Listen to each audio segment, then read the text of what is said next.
Hello student, welcome to VPIC online classes. I am your maths teacher Siyaram sir. बेटा आज हम आप लोग क्लास 9th की मैथमेटिक्स में जो हमारा चैप्टर था सर्किल, 10th चैप्टर है सर्किल यानी वृत्त। तो वृत्त की मैंने थ्योरम आपको फर्स्ट और सेकंड बता दिया था। उसके बाद एक्सरसाइज मैंने 10.2 आपको सॉल्व करवाया था। आज उसी के आगे हम लोग एक्सरसाइज 10.3 के क्वेश्चनों को सॉल्व करेंगे। लेकिन एक्सरसाइज 10.3 के क्वेश्चनों को सॉल्व करने से पहले मैं आपको उससे रिलेटेड कुछ थ्योरम्स बताएंगे और उसके बाद फिर एक्सरसाइज 10.3 के क्वेश्चनों को सॉल्व करेंगे। देखिए इसमें आपको जो छोटी छोटी डिफिनीशन थी, जैसे रेडियस क्या होती है, जीवा, कर्ड क्या होता है, तो ये चीज़ें अच्छे से तैयार होनी चाहिए, आपको जानकारी होनी चाहिए। और इसके लिए मैंने आपको पहले ही प्रीवियस वीडियो में लिखवा दिया था कि कर्ड की डिफिनीशन क्या होगी, यानी जीवा की, व्यास की, त्रिज्या की। ठीक है, इसलिए ये सारी डिफिनीशन आप अच्छे से लर्न कर लीजिए, अपनी फेयर कॉपी में नोट कर लीजिए, जिससे कि जब हम थ्योरम बताएं वहाँ पे आपको कर्ड खींचना है, मतलब जीवा खींचना है। तो जीवा कौन सी होगी पता लगेगी। जैसे मान लीजिए कि हम जीवा बोल रहे हैं तो आप रेडियस बना रहे हैं, ठीक है, या फिर व्यास रेखा खींच रहे हैं। तो इसलिए ये पॉइंटों को अच्छे से ध्यान दीजिएगा। चलिए स्टार्ट करते हैं हम थ्योरम नंबर 3। तो थ्योरम नंबर 3 है आपकी, एक वृत्त के केंद्र से एक जीवा डाला गया लंब जीवा को समद्विभाजित करता है।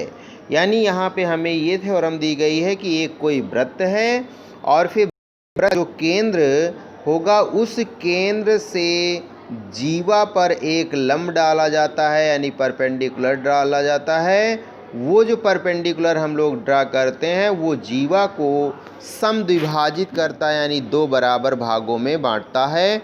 ये हमें सिद्ध करके लाना है। ठीक है, तो आइए हम लोग सॉल्व करते हैं इस थ्योरम को। तो पहली हेडिंग इसमें थ्योरम में ज्ञात है। क्या ज्ञात है? यहाँ पे दिया गया आपको एक सर्किल यानी एक वृत्त जिसका केंद्र O है, और फिर जीवा मैंने लेट कर लिया। देखिए जीवा है इसमें AB, जीवा क्या है इस वृत्त की? AB। तो वृत्त के केंद्र से इस जीवा पर एक लंब हमने डाल दिया ON, इतना आपको दिया गया है। तो इसमें आप लिखेंगे कि एक वृत्त जिसका केंद्र O और वृत्त की जीवा AB पर केंद्र O से ON लंब डाला गया है। फिर सिद्ध करना है कि ये जो जीवा है ये दो बराबर भागों में बढ़ जाती है, अर्थात सिद्ध करके लाना हमें AN इक्वल टू NB के या BN के। रचना किया इसके बाद सेकेंड, यानी कि थर्ड हेडिंग आएगी इसमें रचना कंस्ट्रक्शन में मैंने OA और OB को मिला दिया। जो आप कंस्ट्रक्शन करेंगे उसको डॉटेड लाइन से बनाएंगे। तो यहाँ पे OA और OB को मिलाया, इसको डॉटेड से कर दिया। इसके बाद फिर नेक्स्ट हेडिंग आती है थ्योरम में उपपत्ति, यानी कि प्रूफ। आइए हम लोग प्रूफ करते हैं। तो देखिएगा इसमें दो त्रिभुज आपको बन रहे हैं, यानी कि दो त्रिभुज हैं आपके पास OAN और त्रिभुज OBN। तो इन दोनों त्रिभुजों में ले लेंगे हम लोग। तो त्रिभुज और त्रिभुज OBN में ON लंब AB है। ON लंब क्या है बेटा? AB है। तो अगर लंब है तो इसका मतलब ये दोनों, यानी कि ये जो लाइन है ये परपेंडिकुलर है, यानी 90 डिग्री का कोण बनाएगी।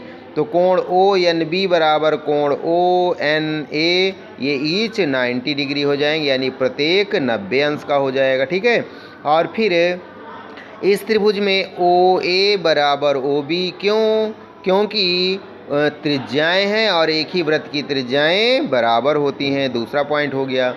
फिर अगला पॉइंट देखिए ON बराबर ON है, क्यों? ये कॉमन लाइन है, यानी उभयनिष्ठ है। तो यहाँ पे देखिएगा इन दोनों त्रिभुजों में तीन चीज़ें बराबर हो गई, यानी कि एक तो कोण 90 डिग्री का है, दूसरा OA बराबर OB यानी त्रिज्याएं हो गई, फिर ON बराबर ON उभयनिष्ठ हो गया। तब ये दोनों त्रिभुज सर्वांगसम होंगे, यानी त्रिभुज OAN सर्वांगसम त्रिभुज OBN। देन यहाँ पे RHS से तो AN इक्वल टू BN, यानी ये दोनों भाग आपस में क्या होंगे, बराबर हो जाएंगे। यही हमें सिद्ध करना था। आइए इसके बाद फिर नेक्स्ट थ्योरम, अगली थ्योरम है फोर्थ, चौथी।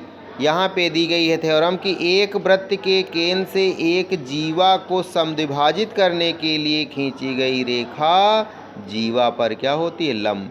इसको हम ये कह सकते हैं, ये प्रमेय 3 का विलोम प्रमेय है। यानी कि प्रमेय जो 3 मैंने बताया वहाँ पे आपको सिद्ध करना था कि जो लंब डालते हैं जीवा को समद्विभाजित करता है। यहाँ पे आपको दिया गया है समद्विभाजित जो लाइन करती है जीवा को वो जीवा पर लंब होती है। ठीक है, तो उसी का जस्ट है उल्टा। तो आइए ज्ञात है में हेडिंग डालेंगे, ज्ञात एक वृत्त जिसका केंद्र O है, जिसकी जीवा AB है, जिसका मध्य बिंदु M है, अर्थात AM इक्वल टू BM के। फिर सिद्ध करना है, सिद्ध करना OM लंब AB, रचना OA और OB को मिलाया, यानी OA और OB को मिलाया। रचना को मैंने बताया ही कि डॉटेड लाइन से आपको मिलाना होगा। फिर इसके बाद फिर उत्पत्ति पे आते हैं। 2 त्रिभुज बन रहे हैं हमारे पास, तो त्रिभुज OAM और त्रिभुज OMB में, इन दोनों त्रिभुजों में देखिएगा OA बराबर OB, क्यों, वृत्त की त्रिज्याएँ हैं, एक ही वृत्त की त्रिज्याएँ। फिर इसके बाद AM बराबर BM, क्यों है, क्योंकि M मध्य बिंदु है AB का, इसलिए ये AM बराबर BM। इसके बाद फिर नेक्स्ट पॉइंट पे आते हैं। यहाँ पे देखिएगा बेटा, OM बराबर OM उभयनिष्ठ है ये, तो SSS से, यानी कि साइड साइड साइड से त्रिभुज OAM सर्वांशम त्रिभुज क्या हो जाएगा, OBM के। ठीक है, तो इसलिए जब सर्वांशम है तो OMA बराबर OMB के CPCT से।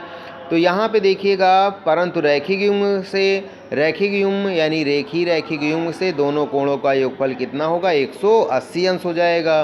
तो यहाँ पे समीकरण 1 और 2 से OMA बराबर OMB, यानी प्रत्येक 90 अंश के हो जाएंगे, यानी 90 डिग्री के। जब 90 डिग्री के हो जाएंगे तो यहाँ पे हम कह सकते हैं OM लंब AB 90 डिग्री है, इसका मतलब लंब होगा तभी 90 डिग्री है। तो OM लंब AB, यही बेटा हमें प्रूव करना था। तो ये थ्योरम प्रूव्ड हो जाती है। अब इन थ्योरमों को आप अच्छे से तैयार कर लीजिए, क्योंकि ये बहुत ही इम्पॉर्टेंट थ्योरम है और आगे जो भी आप लोग क्वेश्चन सॉल्व करेंगे इन थ्योरमों का यूज होगा। ठीक है, तो ये थी थ्योरम। आगे हम लोग नेक्स्ट वीडियो में जो एक्सरसाइज 10.3 के क्वेश्चन होंगे उनको नेक्स्ट वीडियो में सॉल्व करेंगे। It's sufficient today. Thank you.